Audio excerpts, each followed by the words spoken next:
Subscribe गर्नुहोस् technical रोशनलाई र दबाउनुहोस् बेल आइकनलाई हामीले हालेको लेटेस्ट टेक्निकल भिडियोज पाउनुहोस् सबैभन्दा पहिला। नमस्ते साथीहरु, म हो रोशन सिंह। टेक्निकल रोशन युट्युब च्यानलमा हजुरहरूलाई स्वागत छ। ल साथीहरु, आज म तपाईलाई अति नै सजिलो भिडियो लिएर आएको छु। कतिलाई थाहा छ होला र कतिलाई थाहा छैन होला।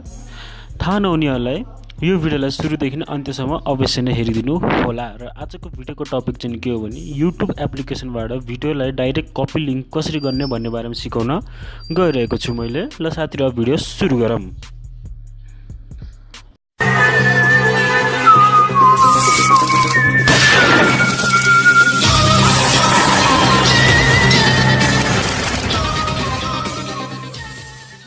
र साथीहरु, पहिला सुरु तपाईले आफ्नो मोबाइलमा भएको एप्लिकेसन खोल्नु। युट्युबको एप्लिकेसन खोल्नुहोस्। जस्तो म आफ्नो च्यानलको एउटा भिडियो कपी लिंक गरेर देखाउनु छु हजुरलाई। जस्तो तपाईले यो भिडियोलाई थिच्नु भयो, तपाईले थिचिसकेपछि तपाईले यहाँनिर शेयर भनेर देख्न सक्नुहुन्छ। यहाँ शेयरमा क्लिक गर्नुहोस्। शेयरमा क्लिक गरिसकेपछि यहाँ हेर्न सक्नुहुन्छ कपी लिंक भनेर दिएको छ। यसलाई क्लिक गर्नुहोस् र त्यहाँ हेर्न सक्नुहुन्छ कपी भनेर आइसकेको छ।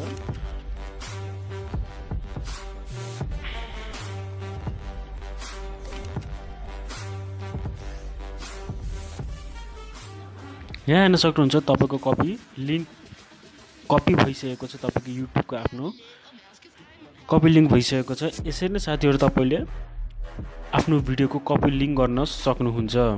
र साथीहरु, यो भिडियो चाहिँ अति नै सिम्पल छ। आजले यति नै। यस्तै लेटेस्ट टेक्निकल भिडियोज लिएर म फेरि पनि आउने छु।